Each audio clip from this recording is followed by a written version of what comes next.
Assalamualaikum warahmatullahi wabarakatuh.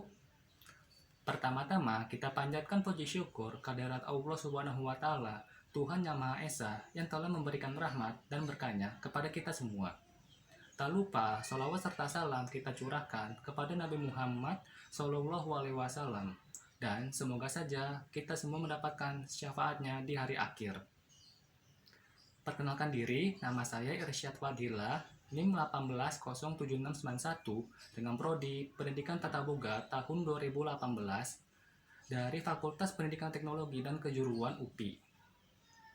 Pada kesempatan kali ini, saya akan mereview sebuah buku yang berjudul Etika Makan dan Minum Menurut Al-Quran dan As-Sunnah.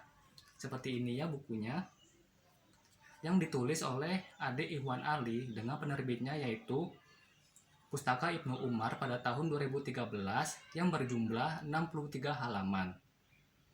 Tujuan dari mereview buku ini adalah untuk memenuhi tugas dari ujian tengah semester pada mata kuliah SPAI. Baik, kita mulai saja untuk mereview bukunya. Makan merupakan kenikmatan yang diberikan oleh Allah Subhanahu wa taala kepada para makhluk hidupnya, yaitu kepada manusia, hewan, dan tumbuhan. Di dalam buku ini juga dijelaskan bahwa Allah Subhanahu wa taala menerangkan kenikmatan makan tersebut diberikan kepada manusia dalam berbagai ayat di Al-Qur'an. Supaya apa? Supaya para manusia dapat mengetahui dan menyadari betapa besarnya nilai kenikmatan yang diberikan serta mensyukuri nikmat makan tersebut sebagai limpahan karunia dari Allah yang Maha memberi rezeki lagi Maha dermawan. Sebagai bentuk syukur kita terhadap nikmat makan tersebut, dalam buku ini akan menjelaskan tentang beretika makan dan minum dalam kehidupan sehari-hari yang sesuai dengan anjuran Al-Quran dan As-Sunnah. Pembahasan yang pertama yaitu adalah tentang etika makan. Etika makan merupakan kegiatan atau cara yang dilakukan dalam menyantap atau menikmati hidangan makanan yang sudah tersedia, tetapi harus berdasarkan etika norma makan yang baik dan juga berdasarkan anjuran Al-Quran dan As-Sunnah. Etika makan yang pertama yaitu adalah ketika Allah Subhanahu wa taala memberikan rezeki makanan kepada kita sebagai manusia harus membacakan doa sebelum makan. Supaya apa? Supaya pada saat makan kita terhindar dari para makhluk gaib yang ingin ikut makan bersama kita. Etika makan yang kedua yaitu adalah kita dianjurkan untuk mencuci tangan sebelum dan sesudah makan. Supaya apa? Supaya kita tetap menjaga kesucian tangan kita pada saat menyantap hidangan tersebut dan setelah menyantap hidangannya. Kesucian tangan yang saya maksud ini adalah kesucian dalam menjaga kebersihan pada tangan kita dan membuat kotoran yang ada di tangan kita itu akan hilang. Dalam buku ini juga dijelaskan bahwa pada saat makan kita menggunakan 3 jari dan menjilati jari jemari kita setelah selesai makan atau sebelum cuci tangan. Perhatikan bahwa sisa makanan yang menempel pada tangan kita itu tidak dilap dengan tisu atau sapu tangan. Perhatikan juga pada saat makan, terutama pada saat memakan hidangan yang sangat panas, itu tidak dianjurkan dalam memakan hidangan yang masih panas atau masih dingin, serta dilarang untuk meniup makanan yang masih panas. Dan juga pada saat makan kita dianjurkan untuk tidak mendahului orang yang sedang ingin makan. Kenapa? Karena akan menimbulkan prasangka jika kita mendahului orang yang ingin makan, akan membuat prasangka bahwa kita itu sangat rakus atau sangat kelaparan. Selain itu, dianjurkan juga dalam buku ini dalam pada saat makan kita itu tidak dianjurkan untuk memakan makanan secara berlebihan atau terlalu banyak makan. Supaya apa? Supaya pada saat kita memakan makanan yang berlebihan itu akan membuat kecerdasan yang ada di dalam pikiran kita itu akan membuat semakin berkurang dan juga akan menimbulkan berbagai macam penyakit jika kita memakan makanan secara berlebihan. Pada buku ini juga dianjurkan ketika makan, kita makan sambil duduk tegak. Tetapi pada makan juga kita dihindari untuk menghindar makan sambil bersandar, berbaring, tiduran, ataupun pada saat berdiri itu kita menghindari hal tersebut ketika makan. Karena itu bisa membuat sistem pencernaan pada tubuh kita itu akan rusak atau mengalami berbagai macam penyakit. Selain itu, ketika makan, kita harus menghindari tertawa secara terbahak-bahak, memperolok orang-orang atau menggibah orang tersebut, serta tidak memusatkan pandangan kita kepada orang tersebut, karena itu membuat mereka akan kehilangan selera makan, tidak merasa nyaman, serta berhenti untuk makan sebelum pada waktunya.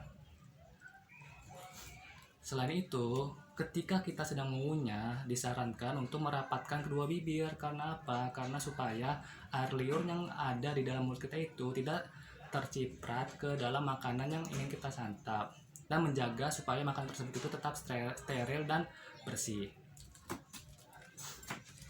Kemudian untuk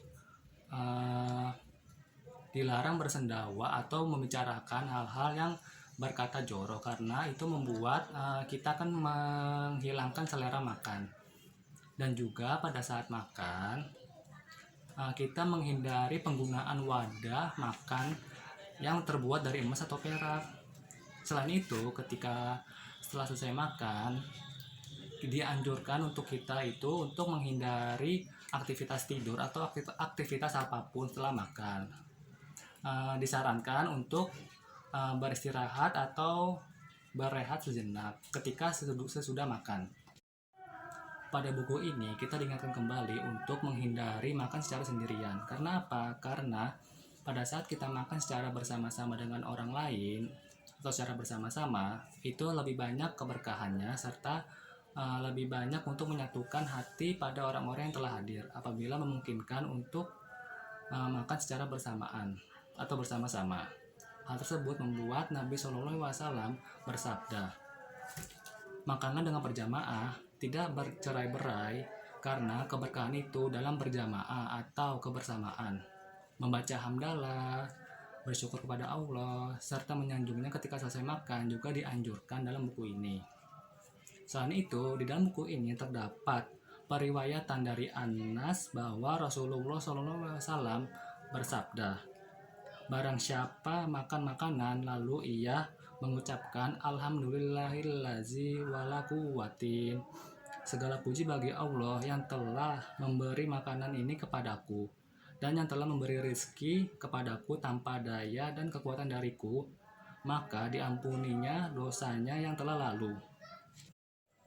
Dan juga pada buku ini kita dianjurkan pada saat makanan sudah dihidangkan dan secara bersamaan juga kita sedang merasa lapar, sekalipun azan berkumandang, kita dianjurkan untuk mendahulukan makan terlebih dahulu. Karena apa? Karena tidak sempurna sholat seseorang apabila hidangan makanan sudah dihidangkan serta apabila ia merasa lapar. Oleh karena itu kita mendahulukan makan terlebih dahulu. Dan pada etika makan yang selanjutnya itu adalah ketika kita berada di masjid, kita dianjurkan untuk menjaga ketertiban sekaligus menjaga kebersihan baik di dalam masjid maupun luar masjid.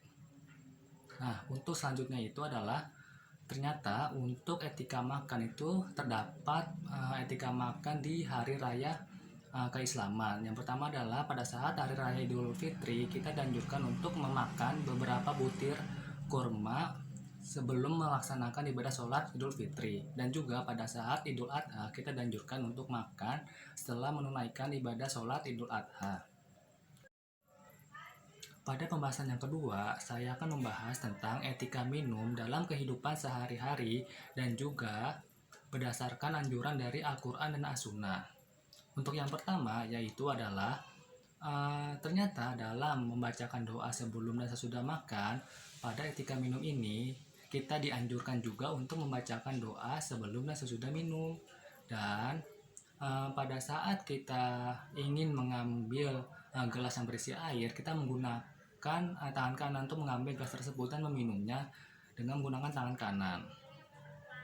Dan dianjurkan pada saat minum, kita dianjurkan untuk minum sambil duduk untuk menjaga kesehatan dari sistem pencernaan serta menjaga etika tata kesopanan yang lebih mendalam.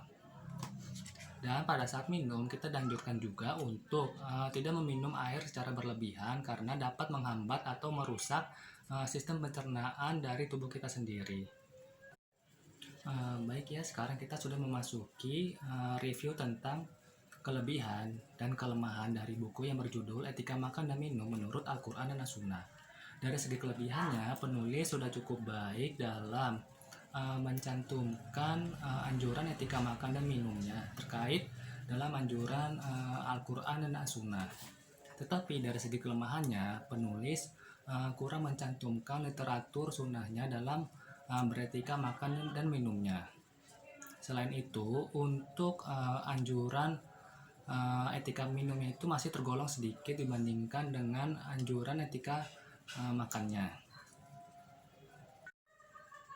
Untuk kesimpulan dari buku yang saya review pada kali ini adalah kita sebagai manusia harus memahami dan menyikapi beretika makan dan minum dalam beberapa segi aspek. Yang pertama adalah dari segi aspek norma kesopanan, yang kedua adalah aspek kesehatan, yang ketiga adalah aspek waktu yang kita butuhkan dalam menyantap dan menikmati makanan dan minuman tersebut, serta aspek yang terakhir adalah aspek dari rasa syukur kita terhadap makanan dan minuman yang sudah tersedia. Karena tanpa adanya itu semua, kita sebagai manusia tidak akan mendapatkan apa-apa kecuali rasa kenyang semata. Sekian dari saya dalam mereview buku ini. Mohon maaf apabila ada kesalahan dari tutur kata dari saya. Wassalamualaikum warahmatullahi wabarakatuh.